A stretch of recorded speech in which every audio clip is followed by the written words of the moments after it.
tanto, la programación de la semana número 2 se estará realizando el día lunes. Este lunes, por favor, nuevamente, lunes 26, a partir de las 4 de la tarde. En un momento, compañeros, solo corregimos una falencia.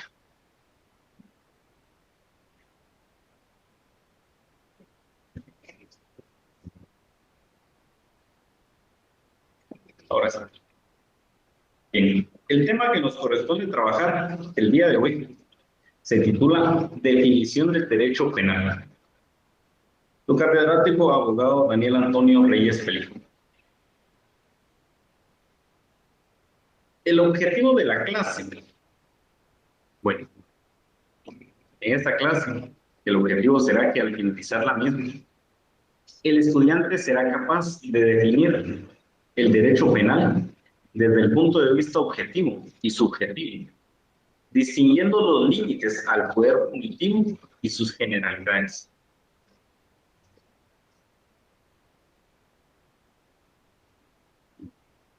Cualquier duda que tengan o crean conveniente algo que su servidor deba conocer, por favor escríbanos el correo que aparece en pantalla, que es pública penal y procesal penal @urban.edu.gr.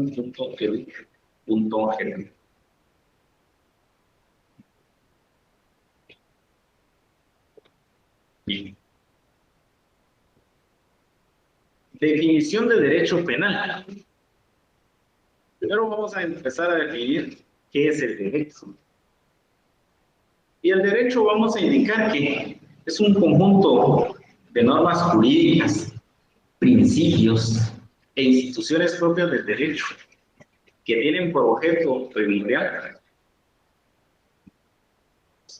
tratar de controlar, tratar de moldear o tratar de encauzar una conducta de los hombres en cualquier ámbito que se pueda manejar. ¿Por qué? Porque dentro de todas las relaciones sociales que el hombre pueda tener, pues va a existir necesidad de regular cada conducta que esa persona tenga.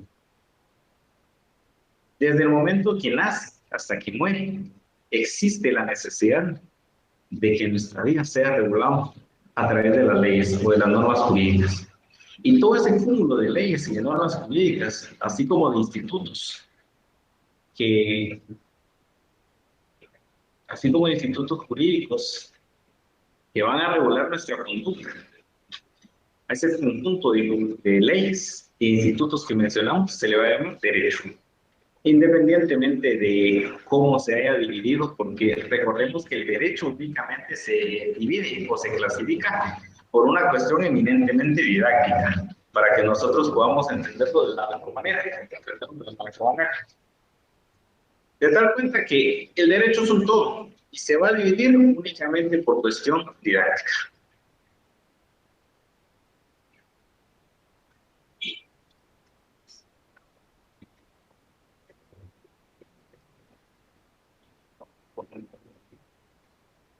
Bien. Compañeros estudiantes, vamos a hacer unas pequeñas aclaraciones para que podamos nosotros poder de una mejor forma llevar todo el desarrollo del semestre. Me comenta una compañera que el día lunes le es imposible recibir la clase porque, pues, por cuestiones laborales, se entiende perfectamente las inquietudes. Pero, compañeros, esta clase está siendo grabada, va a estar siendo subida a la plataforma para que nosotros podamos repasar. Y en el eventual caso que no podamos recibir la transmisión en vivo, pues podamos en el momento que nosotros consideremos oportuno poder ver la grabación. Como hablábamos anteriormente, entonces necesariamente la vida de las personas debe ser regulada por el derecho. Desde que nacemos necesitamos de la regulación civil para poder otorgarnos un... Si realizamos un contrato, necesitamos de la regulación civil. Si contraemos matrimonio, nos divorciamos, necesitamos de la regulación civil. Si decidimos nosotros emprender una empresa, pues vamos a utilizar el Código de Comercio. Si necesitamos revisar alguna actuación dentro del orden procesal, pues tenemos, si es en materia civil, el Código Procesal Civil. Si es en materia penal, pues en materia penal tendremos que utilizar el Código Penal o Código Procesal Penal respectivamente. Ten en cuenta que el derecho no puede aislarse en ningún momento de la existencia de cada una de las personas. Es por ello que vamos a analizar en esta sesión específicamente el derecho penal. ¿Y cómo vamos a definir entonces el derecho penal? Definición de derecho penal. El derecho penal es la rama del derecho público que regula la potestad normativa del Estado. El derecho penal asocia a la realización de determinadas conductas llamadas delitos, penas y medidas de seguridad como una consecuencia jurídica. El derecho es un fenómeno que nació a consecuencia de la necesidad de regular otros fenómenos. Un fenómeno que fue constituido como un instituto jurídico que tiene como fin alcanzar primero la justicia, la equidad y el bien común. En ese orden de ideas, el derecho penal, pues lo que trata de garantizar y proteger son valores fundamentales de las personas. ¿Qué valores fundamentales de las personas pretende proteger el derecho penal? El primer valor fundamental es el patrimonio.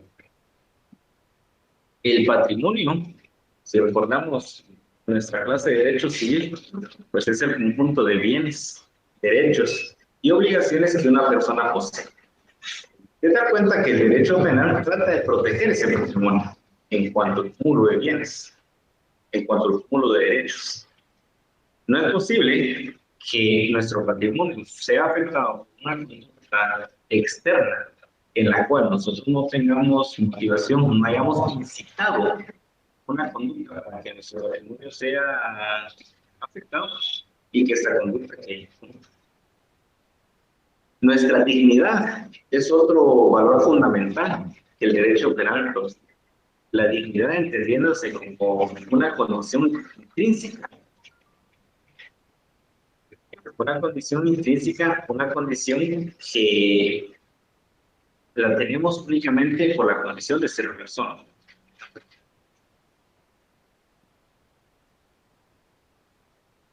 Perdón.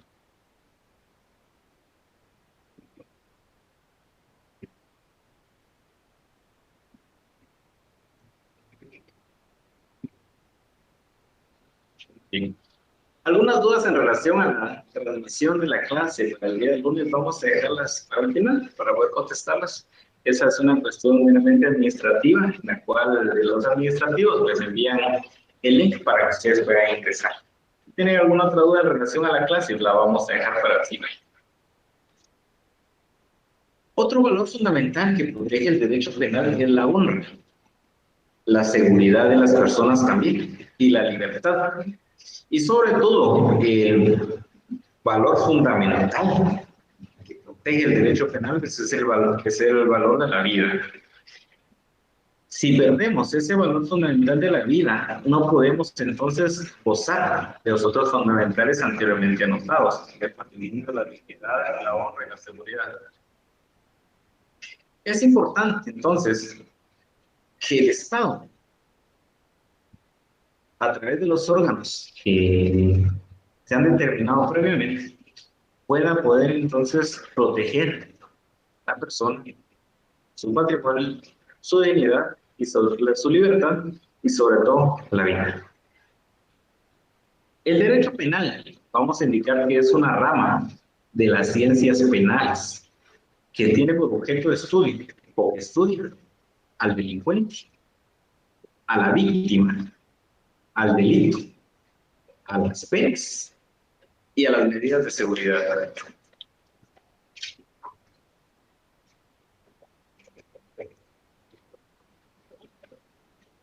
Vamos a estudiar el derecho penal desde dos puntos para poder poder encontrar entonces una definición de qué debemos de entender por derecho penal.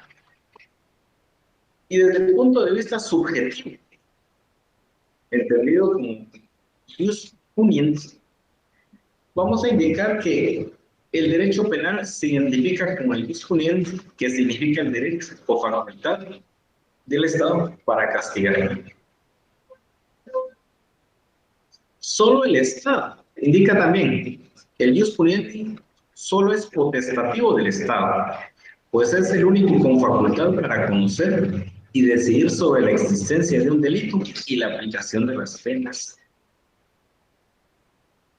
Es importante poder establecer que solo el Estado, como ente soberano, tiene esa facultad.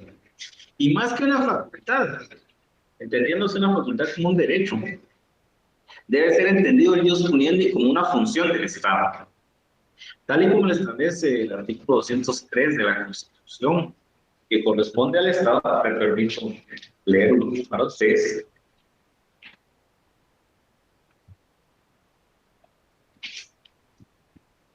Independencia del organismo judicial y potestad de juzgar. La justicia se imparte de conformidad con la Constitución y las leyes de la República. Corresponde a los tribunales de justicia la potestad de juzgar y promover la ejecución de lo juzgado. Es su parte constitucional. Pero es una función, porque el Estado no solo puede, sino también debe realizar esa función de juzgar. Únicamente el Estado tiene esa función, nadie más. Ningún organismo, el Estado también, pero a través de los organismos que esté destinado para determinada función. De tal cuenta que, aunque sea un funcionario de Estado, no puede arbitrariamente arrogarse esa facultad de juzgar. Tocando un ejemplo, ahí un tanto escueto, podemos indicar que un alcalde en ejercicio de su autonomía se quiera atribuir una facultad de juzgar o de aplicar una sanción, pues no le corresponde en este caso, porque si bien es cierto representa al Estado, pero no está dentro del ámbito de su competencia de poder realizar este tipo de acciones. Únicamente el Estado, a través de los órganos específicos, pues tiene esa determinada función. Desde otro punto de vista, que sería el jus penal, que sería el punto de vista objetivo, indica que es un conjunto de normas jurídico-penales que regulan y limitan el poder punitivo del Estado. Para ello determinan los delitos y sus consecuencias jurídicas, que son las penas y las medidas de seguridad. También se señala que el jus penal es la manifestación concreta del derecho subjetivo. Aquí se limita el jus puniendi, de acuerdo a los preceptos constitucionales y a la magnitud de la persona y a la dignidad de las personas. Entonces, si el jus puniendi es la facultad que tiene el Estado para poder crear, para poder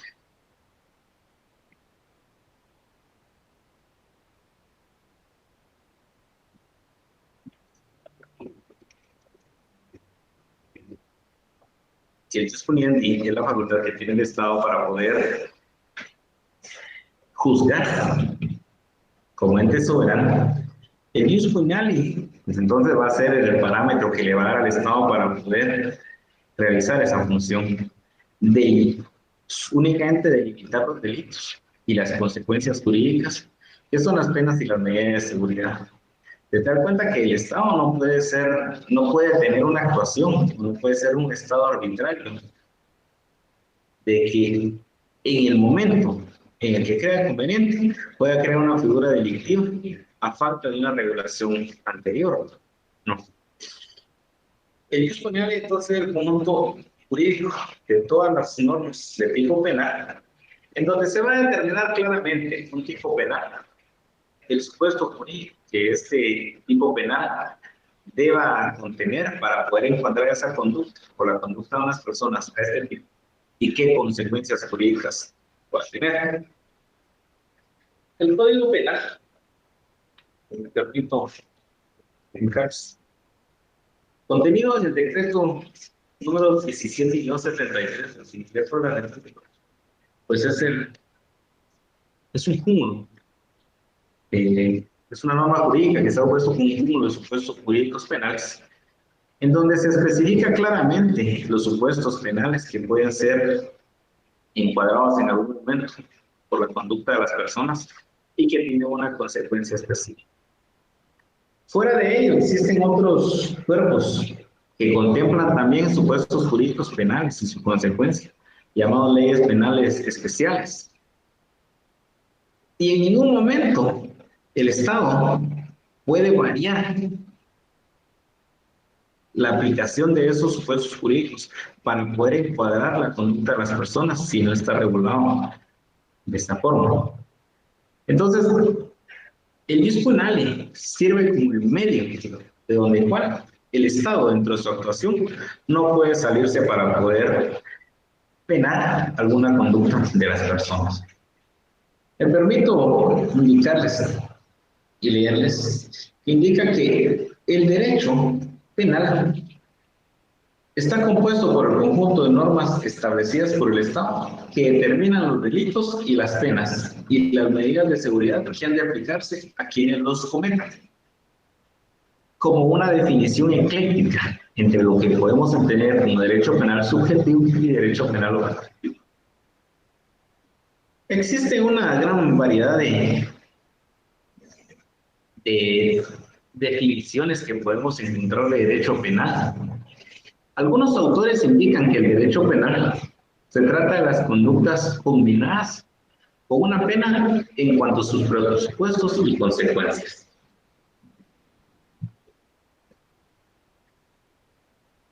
Algunos otros autores indican que el derecho penal es el conjunto de reglas jurídicas establecidas por el Estado que asocian al crimen con un hecho, la pena como legítima consecuencia de la misma.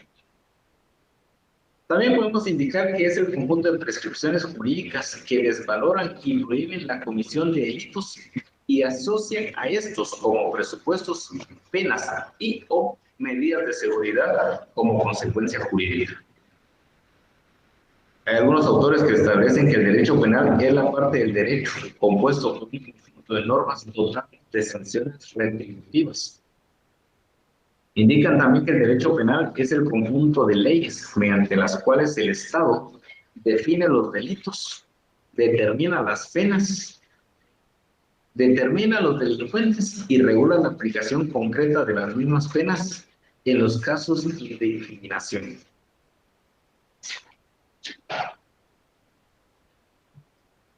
Vamos a pasar al siguiente tema, que corresponde a la naturaleza jurídica del derecho penal. Y para ello debemos entender que al encontrar la naturaleza jurídica debemos adentrarnos, debemos conocer la esencia de una rama del derecho o de un instituto jurídico que debemos o que queremos conocer para encontrar el asidero o la fuente de la cual devienen esta rama del derecho o bien cada instituto jurídico. De tal cuenta que vamos a estudiar y analizar de dónde viene el derecho público y dónde podemos ubicarlo dentro de la vastedad e infinidad de este mundo jurídico llamado derecho. Vamos a indicar que algunas personas consideran que el derecho penal es un derecho privado, porque el derecho penal puede surgir de relaciones privadas. En algunos casos puede surgir por la intervención entre particulares o porque en algún momento puedan los particulares intervenir dentro de un proceso penal o pueden realizar una iniciación en el caso de los procesos que se inician en instancia de parte. Pero es totalmente falso, porque el derecho privado está claramente establecido que no existe, primero no existe ninguna contienda, se actúa dentro de la fase normal del derecho, no existe litis. Y si bien es cierto, en algunos casos los particulares pueden tener alguna intervención dentro de la iniciación de un proceso, pueden adherirse, pueden solicitar alguna gestión dentro de la aplicación del derecho penal, no constituye eminentemente fundamento para poder indicar que el derecho penal corresponde al derecho privado. Algunas personas indican que el derecho penal pues, únicamente es una accesoriedad. El derecho penal únicamente se puede utilizar, tiene fundamento a falta de regulación del derecho común, lo cual es totalmente falso también. En virtud que el derecho penal, pues es un derecho que posee de cierta forma autonomía, que tiene principios propios, que tiene institutos jurídicos, que tiene las características particulares y que se puede considerar como una serie, en virtud que es un conjunto de conocimientos metódicamente organizados para poder aplicar lo que conocemos como ciencia del derecho, derecho penal. Algunas personas indican que tiene el derecho penal autonomía, y de cierta forma, pues sí tiene autonomía, en virtud que el derecho penal, pues está, en virtud que el derecho penal, pues posee características propias, se rige a través de institutos jurídicos particulares y que tiene principios y es considerado como una ciencia autónoma.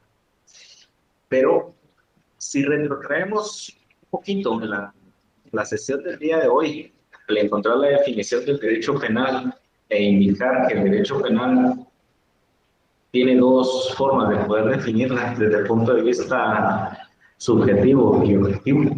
Vamos a recordar que entonces el jus puniendi indica que técnicamente el Estado es el facultado para determinar penas y aplicar las mismas. Te das cuenta que el derecho penal es un derecho público,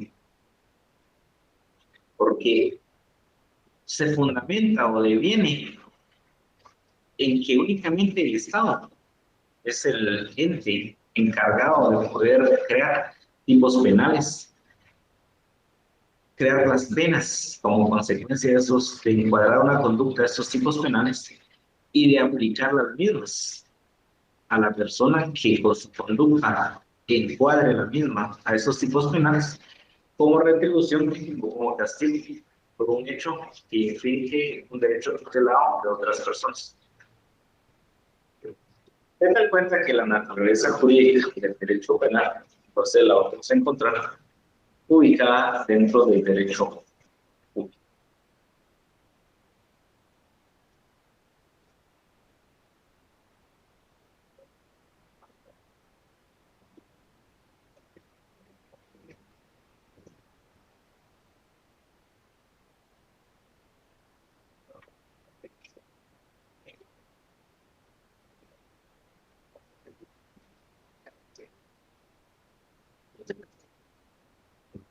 Vamos a indicar que el derecho penal necesita en un momento que existan específicamente parámetros para poder delimitar la actuación que tiene el mismo derecho. Por ello que tenemos en pantalla los límites de jus puniendi, que son tres: principio de legalidad, principio de intervención mínima y principio de puntualidad. Los cuales vamos a desarrollar a continuación.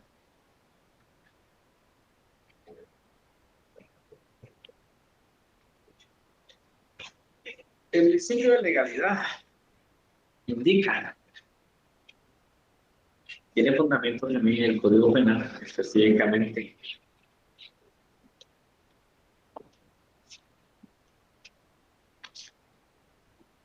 en el artículo al indicar. Nadie podrá ser penado por hechos que no estén expresamente calificados como delitos y faltas por ley anterior a su perpetración. Ni se impondrán otras penas que no sean las previstas previamente establecidas en la ley. Se complementa con el Código Procesal Penal en su artículo 1 y con el artículo 17 de la Constitución, el cual me permito indicar esto. Artículo 17. No hay delito ni pena sin ley anterior.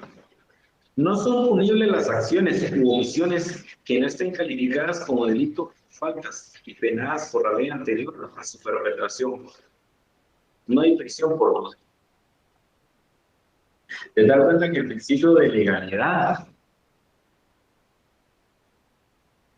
nos sirve para encuadrar el marco de acción del ius puniens.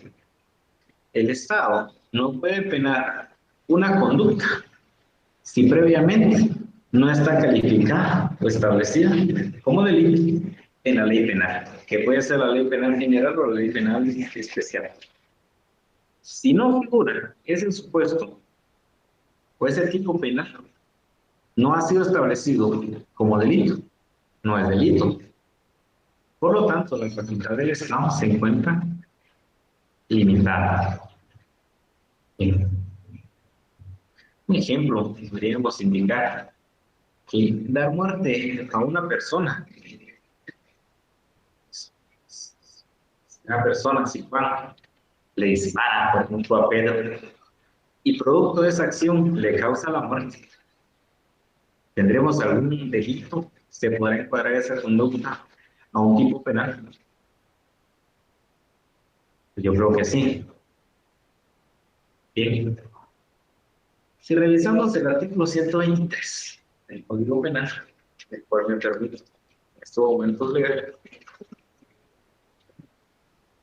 indica, artículo 123, homicidio. Comete homicidio quien hiere muerte a alguna persona. Al homicida se le impondrá prisión de 15 a 40 años. Recuerda que esa conducta de darle muerte a otra persona sí está previamente establecida como delito.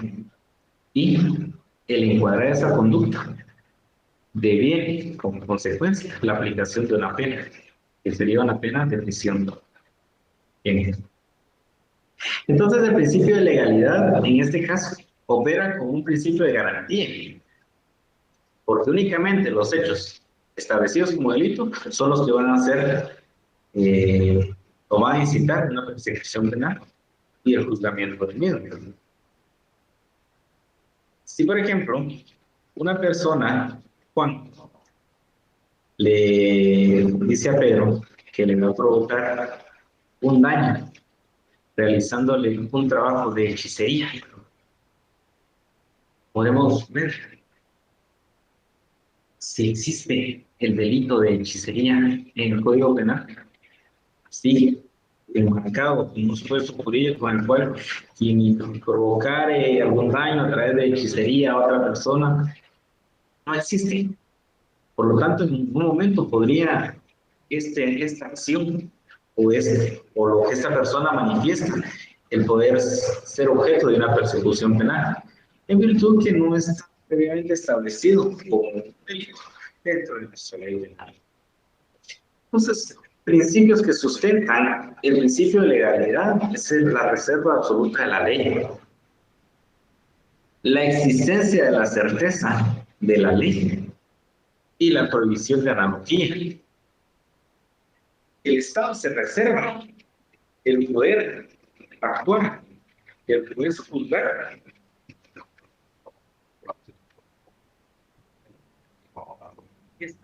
Estas conductas solo el Estado. Debe existir una certeza de la aplicación de la ley, o certeza de la ley, que sí existe. Y existe una exclusión de analogía, lo cual está determinado en el artículo 7 del Código Penal, al indicar exclusión de analogía. Los jueces no podrán crear figuras delictivas ni aplicar sanciones.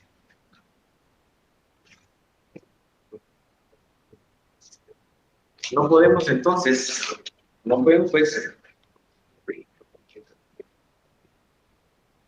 darle una apariencia similar a una conducta que no tiene un tipo penal específico, aplicando un tipo penal que sí está reconocido por la ley, únicamente porque pueda existir cierta similitud entre los actos prohibidos, lo cual entonces constituye una garantía para la aplicación del jus puniendo.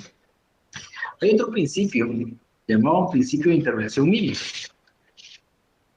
y ese principio de intervención mínima indica que existe la necesidad de restringir al máximo la intervención de la ley penal.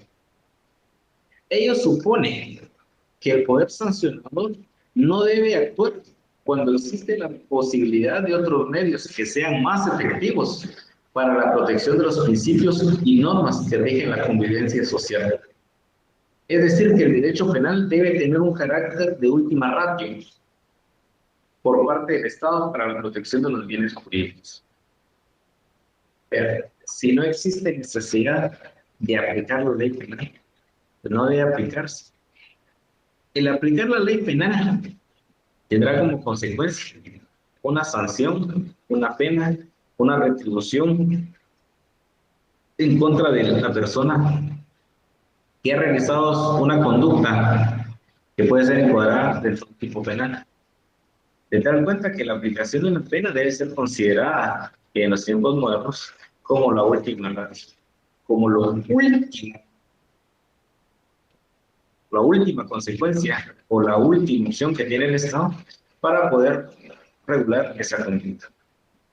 Existen otros medios disuasivos para los cuales el Estado cuenta con instituciones para poder disuadir la intención de poder realizar o delinquir a través de las conductas de las personas. ¿Cuáles son esas instituciones? Si vemos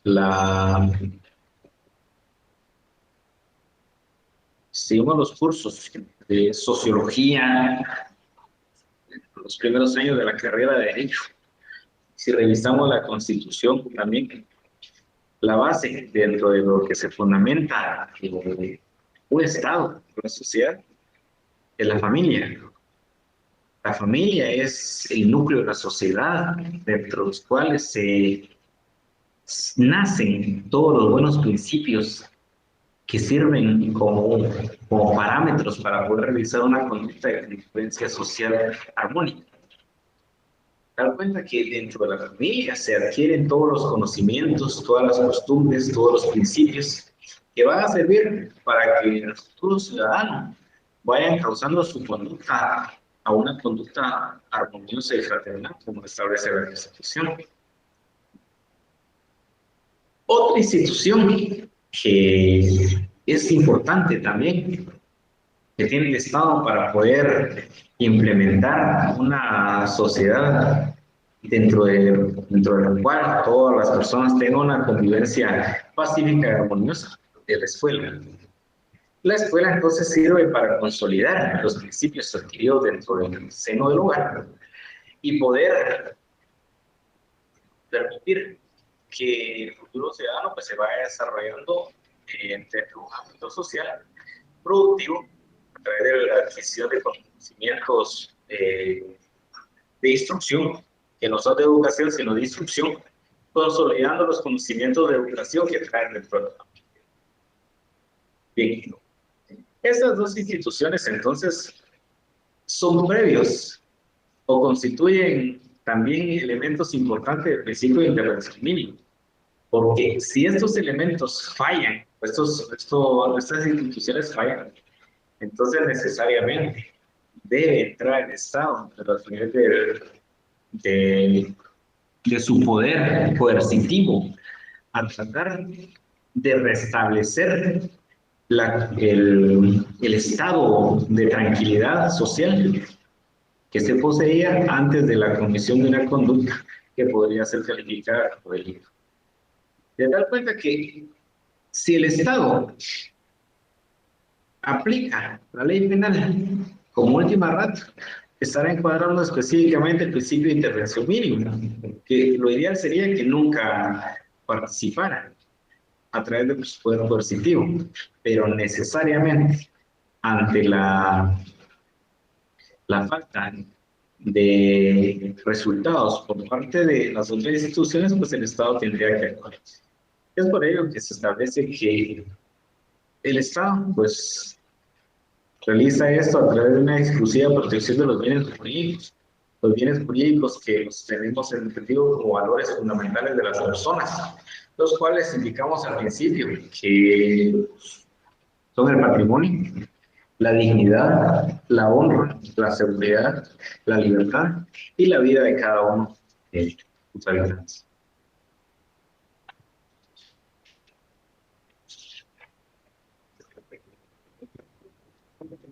La subsidiariedad y utilidad del derecho penal.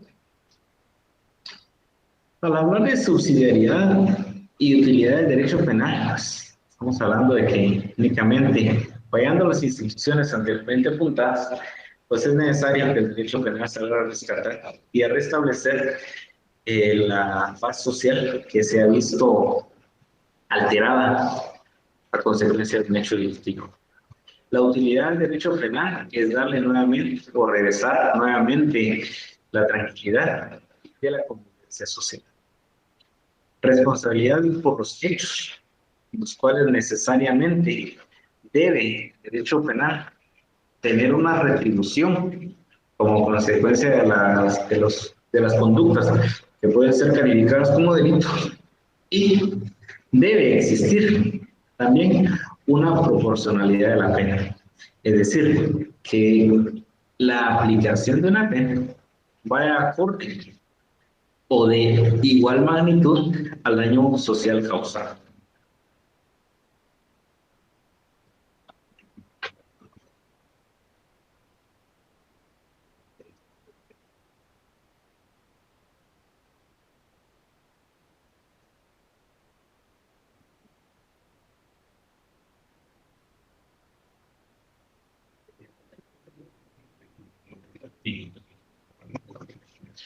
El otro principio es el principio de culpabilidad. También se compone de tres elementos. Primero, la comisión del delito. El resultado prohibido ha de haber sido querido por ella o ser un fruto de la acción propia imprudente. La capacidad y el conocimiento para ser consciente que estaba cometiendo un delito. Bien. La comisión de un delito. ¿Qué significa? Recordemos que el derecho penal únicamente va a regular la conducta externa de las personas. Solo hechos. No va a regular pensamientos. En alguna otra clase vamos a hablar de derecho por una ley penal, en la cual existen tipos penales en los cuales sí se pueden penar ciertos o son delitos muy específicos, no necesariamente tienen que haber sido realizados o materializados como hechos, pero eso será en una clase siguiente. Vamos a hablar de la comisión del delito, específicamente en hechos. Actos que se han realizado y que como consecuencia de esa acción humana pueden ser considerados como delitos. O de hechos que no se realizaron y que la ley también los contempla como delitos. Es decir, sea por su barrio, por su colonia, por su ciudad, por su pueblito, existe una persona, así como cuando estamos haciendo la clase, vamos haciendo bulla, ofreciendo servicios, ofreciendo comida o cualquier cosa, y ya nos colmó la paciencia y vamos a indicarle en un punto menos radical. La próxima vez que pase le voy a tirar agua para que ya no vuelva a pasar. Esto permitirá que yo pueda desenvolver normalmente mi clase. O sea un vecino ruidoso, le voy a lanzar una piedra a su casa para que deje de hacer ruido. Hagamos un delito ahí, porque según yo, se está vulnerando mi tranquilidad con el exceso de ruido. Habrá un delito si yo reviso la primera acción, tirarle agua a la persona que va ofreciendo productos o tirarle una piedra al techo de la casa del vecino.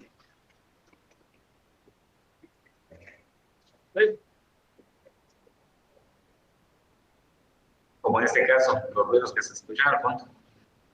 Si yo pienso eso, no existe ningún delito, porque el derecho penal únicamente va a sancionar conductas. Yo no lo he hecho. Lo he pensado quizá en algún momento, pero no lo he hecho. Te das cuenta que necesariamente para que el jus puniendi, para que el Estado tenga la facultad para poder penar, para poder imponer una pena por una conducta, debe esa conducta haber sido realizada. De lo contrario, no existe el encuadramiento de la conducta en un tipo penal. Por lo tanto, no puede ser. El resultado prohibido ha de haber sido querido por ella o ser el fruto de la acción propia, imprudente. Muy bien, el resultado prohibido debe haber sido querido por ella o ser el fruto de una acción imprudente.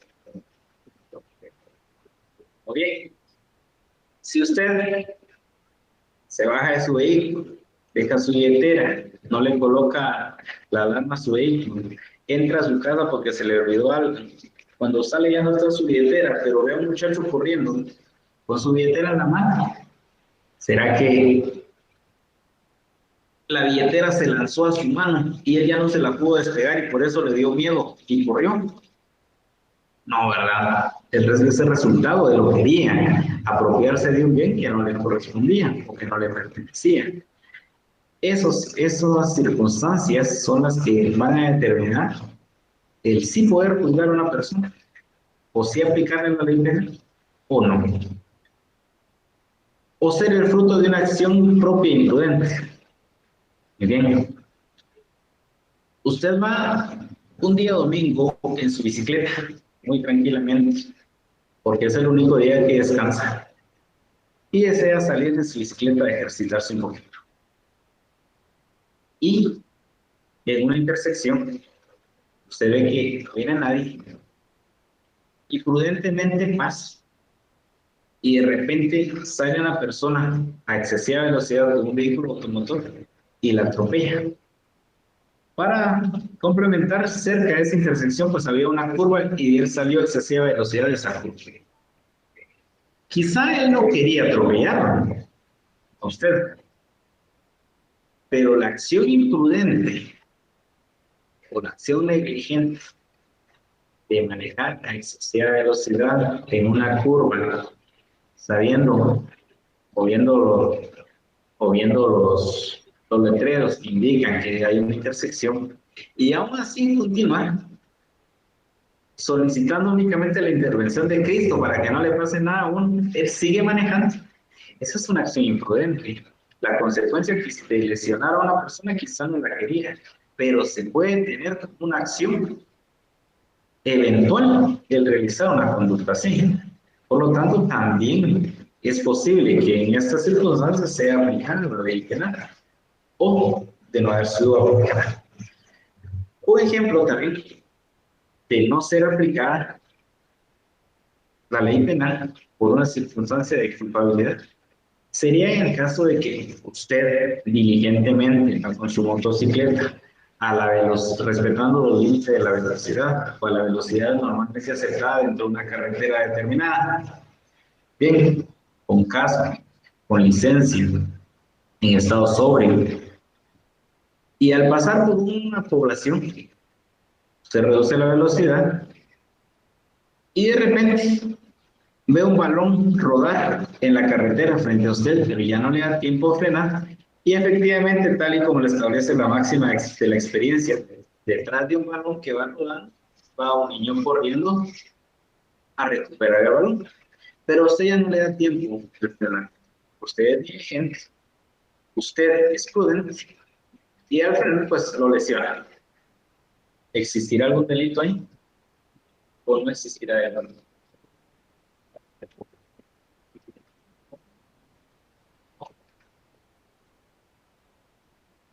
Usted me dirá. Pero, según las circunstancias, podemos indicar que en este caso no existe la comisión del delito. Si bien es cierto, se dio un resultado dañoso como consecuencia de esa acción, pero existen las circunstancias que podrían determinarse que se trata concretamente de un caso fortuito. Vamos a ver, establece el caso fortuito, artículo 21 del Código Penal.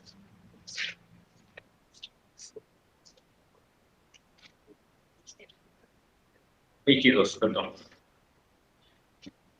No incurre en responsabilidad penal quien con acciones o acciones u omisiones ilícitas, poniendo en ella la debida diligencia, produzcan resultados dañosos por mero accidente. En este caso, entonces, no. El disponiente se encuentra limitado por las circunstancias mencionadas. Otro ejemplo podría ser que usted se encuentra en una habitación y llega otra persona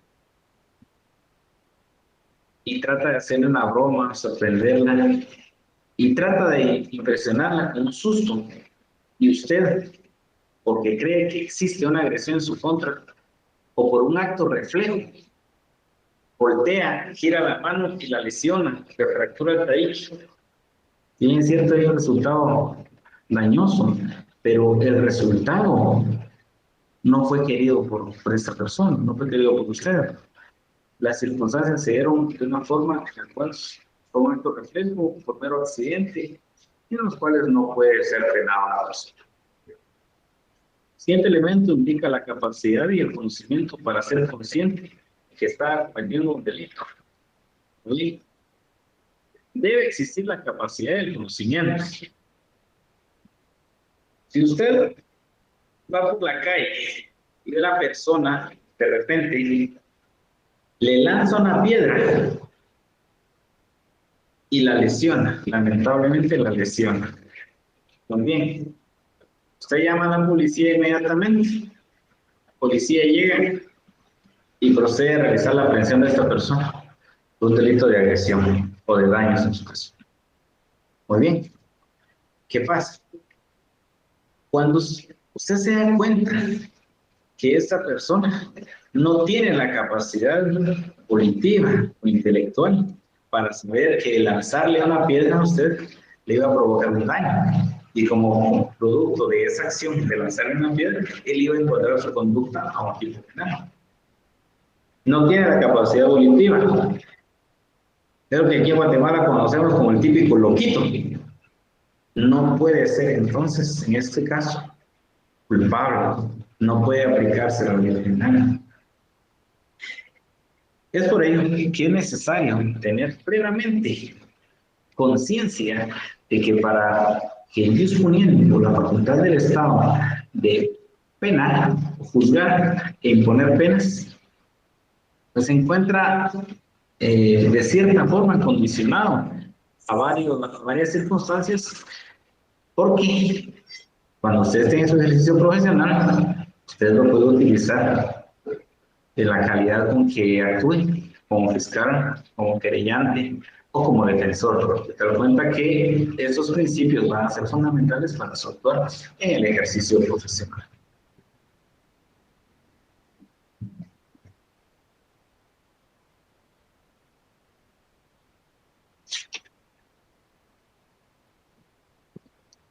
Antes de pasar a la enciclopedia de las ciencias penales, entonces vamos a indicar que vamos a hablar del contenido del derecho penal. El derecho penal vamos a estudiarlo a través propiamente del derecho penal y a través de las ciencias del derecho penal. El derecho penal comprende el conjunto de normas jurídicas penales creadas por el Estado para determinar los delitos, las penas y las medidas de seguridad. Y la ciencia del derecho penal se refiere a un conjunto sistemático de principios, de doctrinas y escuelas relativas al delito, al delincuente y a la pena y a las medidas de seguridad. Vamos a estudiar también las partes del derecho penal. El derecho penal se va a dividir para una mejor comprensión y únicamente por cuestión legal. Vamos a estudiar el derecho penal como una parte general del derecho, propiamente del derecho penal. Y esta parte general se va a ocupar de las distintas instituciones, conceptos, principios y categorías y doctrinas relativas al delincuente, a las penas y las medidas de seguridad. Y acertadamente, el derecho penal, perdón, el derecho penal contiene esta parte general dentro de la parte general o el primer libro del Código Penal, comprendido desde el artículo 1 al artículo 122. Se van a discutir algunos conceptos, algunos principios, categorías y doctrinas relativas al delito, a las penas y a las medidas de seguridad. También existe una parte especial del derecho penal. En esta parte especial se ocupa de los ilícitos penales, es decir, de los delitos y de las faltas, y de las penas y de las medidas de seguridad que han de aplicarse a los que cometan esto. También es importante establecer que existen pues algunas ramas del derecho penal que son de importancia para el estudio. Y el primero es el derecho penal sustantivo, el segundo es el derecho procesal penal objetivo y el tercero es el derecho penal ejecutivo o penitenciario. Al hablar del derecho penal sustantivo material, pues se refiere específicamente a la sustancia, ¿verdad?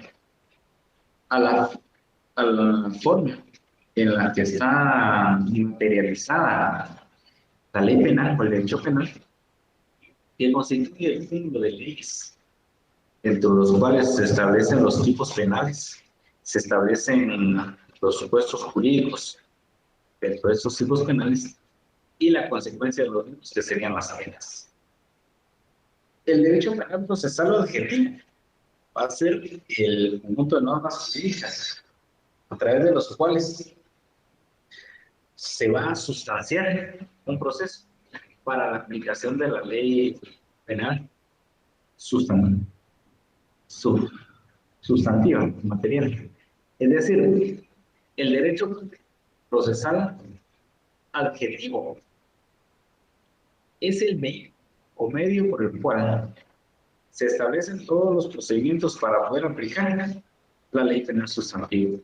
Es el medio para aplicar a través de un proceso o materializar el proceso mismo para la aplicación de los supuestos jurídicos de una ley penal contenida dentro del derecho penal sustantivo material.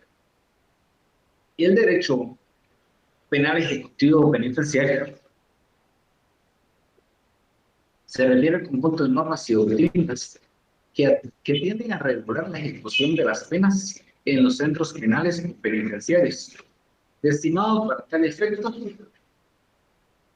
después de haberse obtenido una sentencia condenatoria.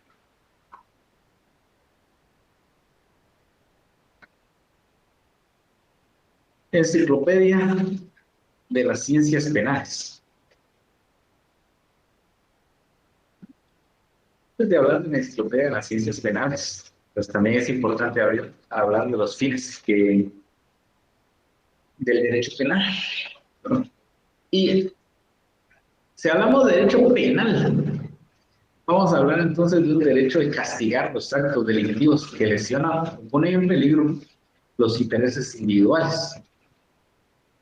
Ese sería el fin primordial del derecho penal. En la actualidad, pues, Con las nuevas teorías y tendencias del derecho penal, pues, se ha tratado de darle una finalidad muy distinta. Ahora hablamos de un derecho penal preventivo y rehabilitador que incluye todos todas las formas de prevenir el delito y la efectiva rehabilitación del delincuente para devolverlo a una sociedad en la cual sea más productivo esta persona. Vamos a hablar de las características del derecho penal. Y una de sus características es de que es una ciencia social y cultural. El derecho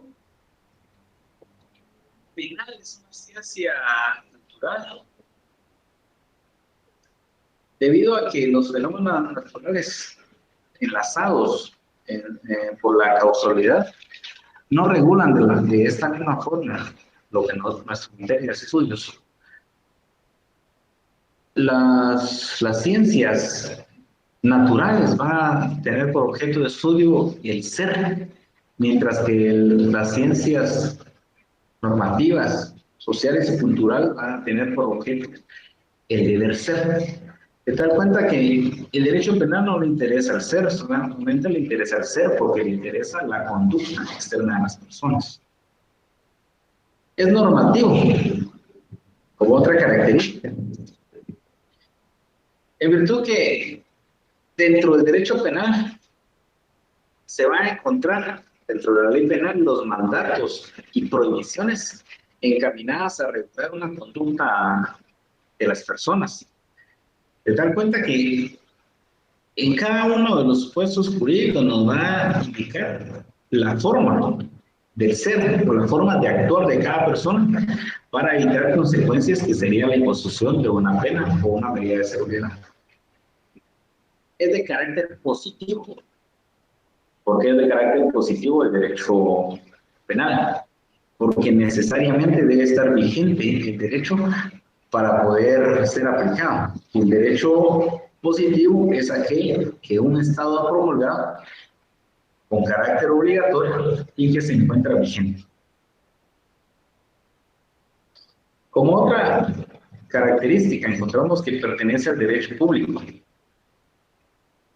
Como lo indicamos anteriormente, únicamente el Estado es el ente facultado para determinar delitos, penas y medidas de seguridad y libertad.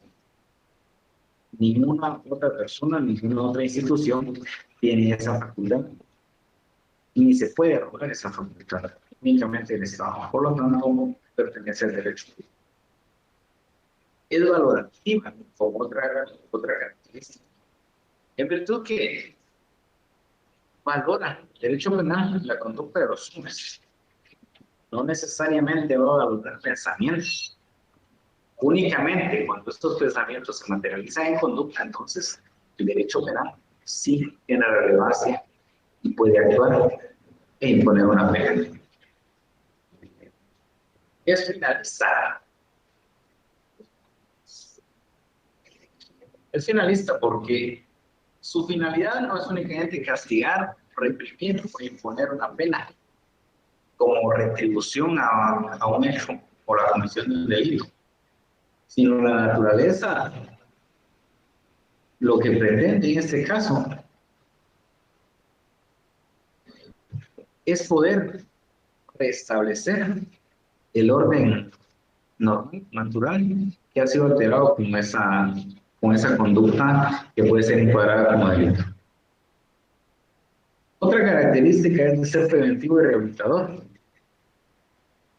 Esta característica en virtud que las nuevas tendencias pretende estudiar el delito como una consecuencia a varias falencias que ha tenido una persona, de tal cuenta que pueda dársele una oportunidad de rehabilitarse, de reformarse,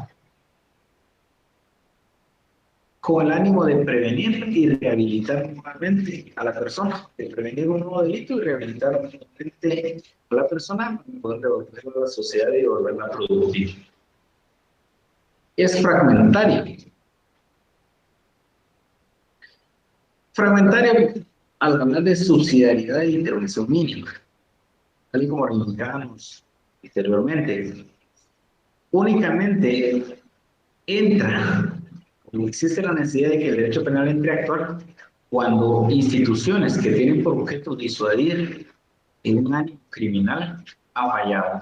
Necesariamente entonces el derecho penal puede llegar a poder tratar de regular, de sancionar y de rehabilitar la conducta de las personas que han sido declaradas como culpables de hechos delictivos.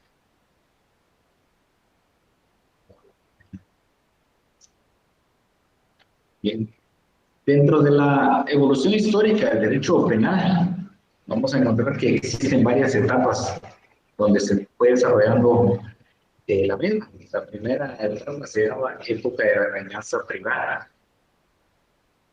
Bueno, en esta época no existía como tal el Estado para poder ser el ente soberano encargado de impartir la justicia, sino que cada persona podía reclamar el derecho de poder hacer justicia, poder devolver la equidad de forma al, al hecho que fue lesionado, a su familia o a su persona. Las consecuencias de esas acciones ilimitadas, porque se realizaban de forma ilimitada, según indica la historia, que se fueron destruyendo familias numerosas a consecuencia de la venganza privada que se ejercía para poder resarcir un mal causado a su familia. Imaginémonos que Juan tenía su familia y Pedro también tenía su familia. Juan le dio muerte a Pedro, el hijo de Pedro le dio muerte a Juan. El hijo de Juan le da muerte al hijo de Pedro, que le dio muerte a su papá, y así sucesivamente. Era una cuestión que nunca acabara hasta que las familias literalmente se terminaban. Se da cuenta que existía una necesidad de regular esas conductas. Si bien es cierto, no podían quedar impunes las transgresiones o las lesiones a los bienes jurídicos y técnicos, pero debía realizarse de forma proporcional. Y esta proporcionalidad la otorgó la ley del talión, según la cual nadie podía devolverse al delincuente un mal mayor que el inferido a su víctima. Es por ello que se tiene el algoritmo de ojo por ojo y diente por diente. Reconocido así ¿no? Por la colectividad, únicamente el resarcimiento debía ser proporcional. Además, en esta época también apareció otra institución denominada composición. Y la composición, pues es el mecanismo a través del cual el ofensor o su familia entregaba al ofendido o a los suyos cierta cantidad de dinero o de bienes para que estos no ejerzan el derecho a la venganza jurada. Es decir, si yo le causé un mal a mi vecino, él tenía el legítimo derecho de causarme el mismo mal, pero en aras de que él no ejerciera ese derecho, yo le ofrecía una cantidad de dinero, o mi familia, con tal de que no me hiciera algún daño. Si era aceptado, pues el conflicto culminaba y se consideraba como legítimamente reparado el daño o resarcido el mismo. La otra época, que es materia de estudio, es la época de la venganza divina. En ella, pues, se ejercita la justicia en nombre de Dios. Los jueces eran los que juzgaban en nombre de Dios y generalmente eran sacerdotes. Tenían la facultad de representar la voluntad divina, administrando justicia, y las penas que se imponía al delincuente eran únicamente para expiar su delito y para la divinidad, es decir, para purificar el alma de las personas que habían delinquido. La otra época que se presenta es la época de la venganza pública.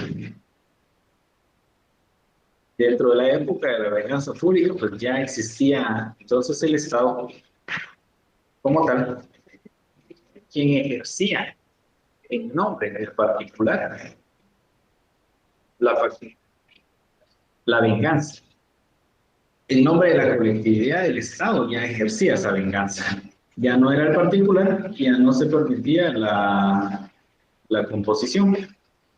De tal cuenta que en esta etapa de la venganza pública se aplicaban penas inhumanas y totalmente desproporcionadas. Se castigaba con crueldad y con demasiada severidad hechos que como delitos no correspondían castigarlos. En ese entonces se castigaban con ese tipo de crueldad los delitos de magia y hechicería. Existe también un periodo humanitario. En el periodo humanitario, pues surge con un movimiento llamado iluminismo, y específicamente con una obra de una persona llamada César Bonesana, el Marqués de Beccaria, quien escribió acerca de un libro que en la actualidad todavía es importante poder conocerlo y poder analizar lo que se llama de los delitos y de las penas. Esto permitió humanizar las penas, de dar cuenta que las penas que se impusieran como consecuencia de un delito fuesen proporcional al daño causado. La siguiente etapa se llama etapa científica, que de alguna forma tuvo gran influencia en la obra de César Bolesana, el Marqués de Beccaria, y subsiste hasta una parte del derecho penal llamado derecho penal clásico, y aparece también con la escuela positiva del derecho. En una época moderna, pues el derecho penal es considerado una ciencia y aparte de ello también existen ciencias penales que pueden contribuir efectivamente al estudio del delito, del delincuente, de las penas, de las medidas de seguridad para una correcta aplicación de la verdad.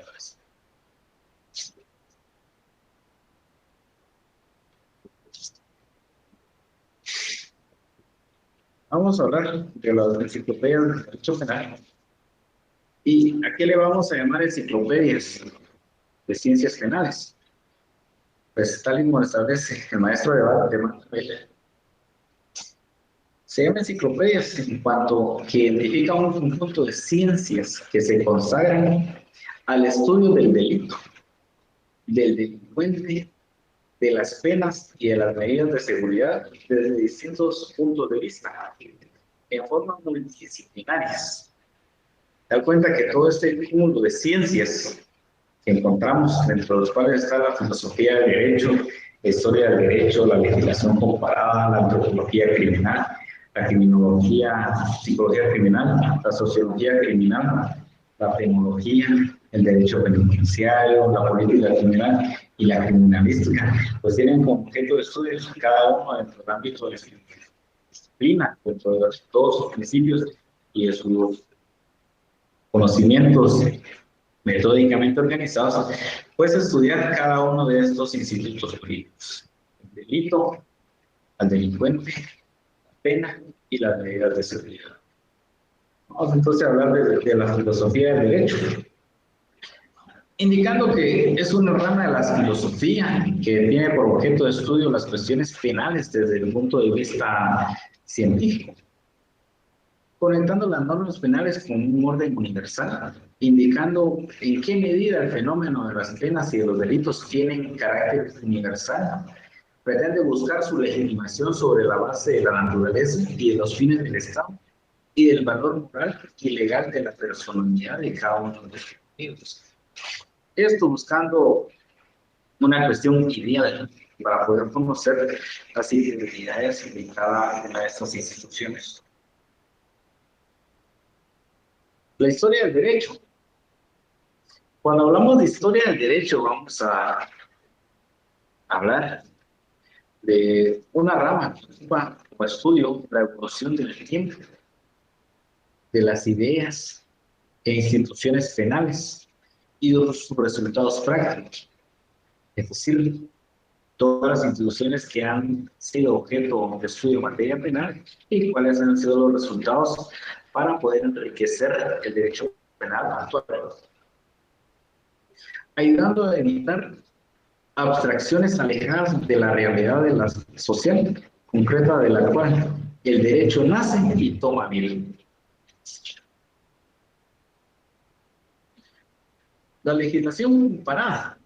Pues la legislación comparada es como fuente del derecho, es de suma importancia, en virtud que necesariamente en algunas ocasiones pues nuestro derecho penal no ha evolucionado nada como otras legislaciones en otros países o las instituciones no han tenido la noción que se espera. De tal cuenta que podemos nosotros analizar cómo ha sido regulado distintos fenómenos en relación de otro estado y el nuestro, para poder comparar el nivel de avance que ha tenido cada una de las instituciones de derecho y la legislación que posee cada estado, para poder extraer lo mejor, las cuestiones prácticas y los resultados productivos que ha tenido esa legislación y poder aplicarlas a una regulación vigente en nuestro país. En cuanto a la antropología criminal, pues es una ciencia que estudia los caracteres fisioquímicos del hombre, delincuente, y sobre la base de estos, juntamente con la influencia del ambiente y las circunstancias, pues pretende explicar la génesis de los hechos criminológicos particulares, y añade que si la antropología general es el estudio del hombre en una unidad de espíritu y cuerpo, así también la antropología criminal estudia ambos aspectos respecto a los delincuentes en sus relaciones recíprocas. Bien, al estudiar la antropología criminal, pues César Pocos realizó un estudio y indicaba que se podía estudiar a una persona dependiendo de las características físicas particulares de cada una de ellas, considerando que existía un tipo delincuente o un delincuente nato, que también fue llamado loco moral, que según César Lombroso, el delincuente nato pues poseía ciertas características particulares que lo consideraba un ser atávico, que solo con verlo ya se sabía que era un delincuente. Dentro de esta anatomía particular que César Lombroso describe, indica la escasez de cabellos. Para todos los que se nos están cayendo el cabello, ya se imaginan que solo por este hecho podríamos ser considerados como delincuentes. Frente fugitiva, mandíbula bien desarrollada, ya se imaginan si tenemos problemas de ortodoncia, reducida